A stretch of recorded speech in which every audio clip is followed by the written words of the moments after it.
Oda London, BBC, саламатсыздарбы, соңку эл аралык жаңылыктар менен тааныштырып, Акчылпон Койчиева. Европа лидерлери жер ортолук деңиздеги миграция кризисин талкуулоду. Мигранттардын агымы Италияга кандай таасир этип жатат деген маселеге кайрылабыз. Армяндар кыргынынын 100 жылдыгында эскерүү иш-чаралары өтүүдө. Ал эми кыргынды геноцид деп таануу маселеси жыйынтыкталбай келет. Америка Кошмо Штаттары менен Латин Американын маданий таасири ортосунда жол издеген Пуэрто-Рикалык сүрөтчүлөр менен таанышабыз.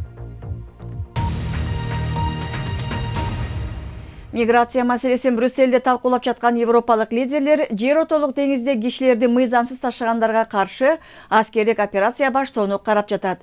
Италиянын премьер-министри Маттео Рензи миграция маселеси боюнча Европа биримдеги бирдиктүү позицияда болушун жактоодо. Ушунча көп сандаган мигранттар Италияга кандай таасир этип жатат? Кезектеги баяндама ушул тууралуу. Бул мигранттар деңизде аман калып, өз жериндеги куугунтуктоону артта калтырышты. Бирок миңдегендер деңиз аркылуу Европага өтүүнү көздөйт. Италия болсо бул токтош керек деп айтууда.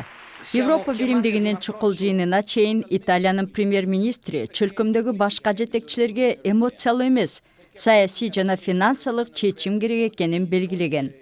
Италиянын тургундары жоопкерчиликти Европа чогуу көтөрүш керек деп эсептейт. Италиялыктар өкмөт экономикалык кыйынчылыктар менен миграция кризисин жайгарууга алы келбей жатканын айтышат. Рим шаарынын четиндеги аймакта толкундоолор орун алды. Мигранттар негизинен качкындар борборлоруна жөнөтүлөт. Бирок алардын көбү буга окшош жакыр аймактарда баш калкка табышат. Жумушсуздук өсүп жаткандыктан жергиликтүү тургундар мигранттарга терс көз карашта. Италия жана Европанын башка өлкөлөрүндөгү популисттик саясатчылар миграция көйгөйлөрүн көтөрүп, колдоо таап жатышат. 4 миллион италиялыктар жумушсуз жүргөндө Италиянын мейманканаларында мигранттарды багып жатабыз. Биз өз милдетибизди аткардык. Эми Европа ойгонсун. Италияга келген мигранттардын көбү Европадагы экономикасы күчтүү башка өлкөлөргө жер которууга шашат. Мисалы 15 жаштагы афган бозгундар Швеция, Улуу Британия же Германияга баргысы келет. Жергиликтүү тургундар маселени талкуулап жатканда, деңиз аркылуу Европага чыккан адамдар саны өсүп, тез арада чара көрүлүшү керек экени анык. Эртең 20-кылым тарыхындагы эң катаал окуялардын бири Осман империясынын армяндарды курчап депортациялашына 100 жыл толот. Ири сандагы кишилер өлтүрүлүп же ачкачылыктан кырылып жок болгон. Армения жана 20 чакты башка мамлекет бул окуяны геноцид деп атайт. Осман империясы жайгашкан Түркия мындай аталышты башынан эле кабыл албай келет. Стамбул шаарындагы армян хору ата-бабаларынын тагдыры тууралуу кайгылуу ырды аткарууда. 1915 жылы Стамбул шаарында 2 миллионго жакын армян жашаган. Эми 50 миңдей эле калды. Бул аптада армяндардын тарыхындагы кейиштүү окуяга 100 жыл толду. Армения 1915 жылы Осман империясы урап баратканда Орусияга жан тарткан 1,5 миллион армяндар өлтүрүлүп, геноцид орун алган деп айтышат. Түркия болсо окуяны геноцид деп тааныбайт. Алардын айтымында армяндардын көбү согуш шарттарында каза тапкан. Бул окуялар Түркиянын окуу китептерине 10 жыл мурун киргизилген. Эми студенттер аны табуу катары кабыл алышпайт. Айрым окумуштуулар болсо Түркия жоопкерчиликти мойнуна алышы керек деген пикирде. Геноцид болгон 20-кылымдын башында адамзатка каршы кылмыш орун алган. Түрк өкмөтүнө жана түрк коомчулугуна геноцид деген аныктаманы кабыл алуу ири жоопкерчилик. Бирок заманбап коом катары бул биздин моралдык милдеттемебиз. Бирок саясатчылар азырынча ага даяр эмес. Рим папасы окуяларды геноцид деп мүнөздөгөндө, түрк президенти аны сынга алган. Bizce soykırım yoktur. Геноцид орун алган эмес. Осман империясындагы салык төлөгөн жана чыккынчылыкка барбаган этникалык топтор тынч жашап өнүккөн. Түрк элинин тарыхында кан төгүлгөн эмес. Биз тарыхыбыз менен сыймыктанабыз. 100 жыл өтсө да, кейиштүү окуяга так аныктама бериле элек. Сиздер түз эфирде BBC-ни көрүп жатасыздар, жаңылыктарды улантабыз. Орусиячыл көтөрүшчүлөр Мариуполь шаарынын чыгышында жайгашкан Украина аскердик бөлүктөрүн ракеталык аткылоого алды. Чабуулда оор куралдар колдонулганын кабарчыларыбыз тартып калган.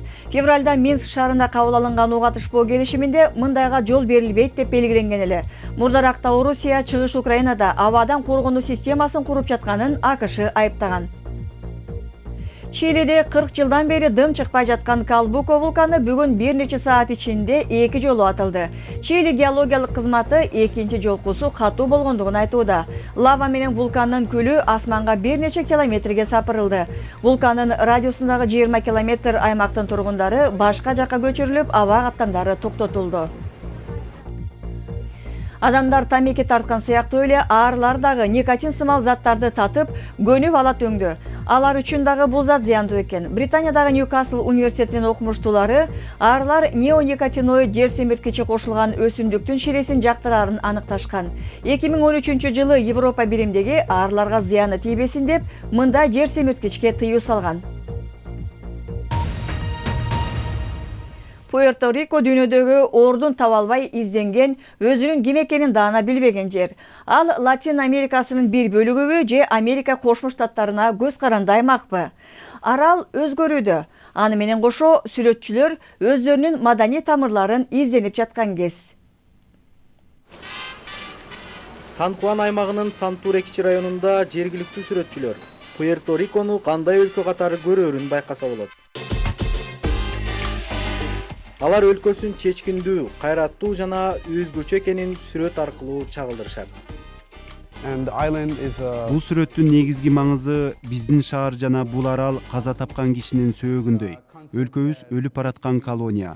Муну биз оңдошубуз керек. Пуэрто-Рикого АКШнын маданияты жана компаниялары тез жайылууда. Бирок жергиликтүү өнөрпоздор өлкөнүн өзгөчө маданиятын сактап калгысы келет. Инвестициянын келиши менен бул аймактагы бизнестер жана тургундар аргас жер которушат деген жоромолдор айтылган. Бирок бул дуалдагы сүрөттөр тургундарга үмүт берди деп эсептейм. Луис Диас жергиликтүү рэппер. Ал ырлары аркылуу Пуэрто-Риконун маданиятын даңазалап келгенин айтат. Менин ырларымда америкалыктар тууралуу айтылбайт. Мен Пуэрто-Рикону Латын Америкага байланыштырам. Жергиликтүү өнөрпоздор Сан-Хуан аймагынын эски шаарына чогулушат. Алардын көбү АКШнын маданий чабуулун токтотуу өтө оор экенин белгилешет. АКШ менен тыгыз байланышы аркылуу Пуэрто-Рико тез өнүгүп кеткен. Бирок тургундардын басымдуу бөлүгү эки өлкөнүн алакалары аркылуу келген айрым өнүгүүлөргө каршы экенин айтышат. Эми спорт жаңылыктарын Чемпиондор лигасындагы чейрек финал оюндардын жыйынтыктарынан баштайлы. Реал Мадрид менен Атлетико Мадридтин беттешинде 88-мүнөттө Хавьер Эрнандес гол киргизип, Реал 1-0 менен утту. Команда соңку 8 оюнда биринчи жолу өз шаарына чыккан каршылаштарын жеңди. Ал эми Ювентус менен Монаконун оюнун 0-0 менен аяктап, мурунку оюнду эсепке алганда Ювентус жарым финалга өттү.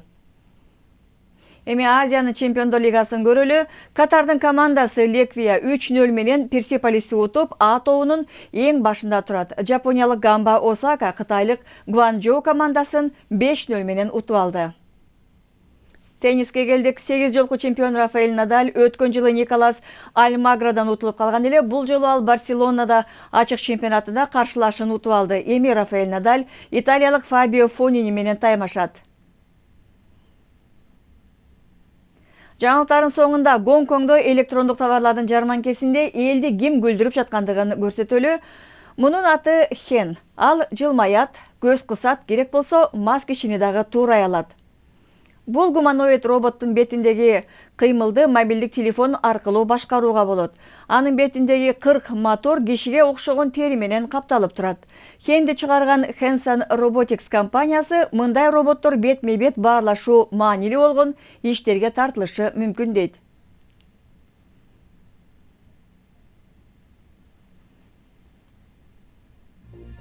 Күлдүрмөктүү, коркуттуу болуш керек. Берүүнү ушуну менен жыйынтыктайбыз. Аны алып барган Акчулпон Койчиева. Саламатта болуңуздар.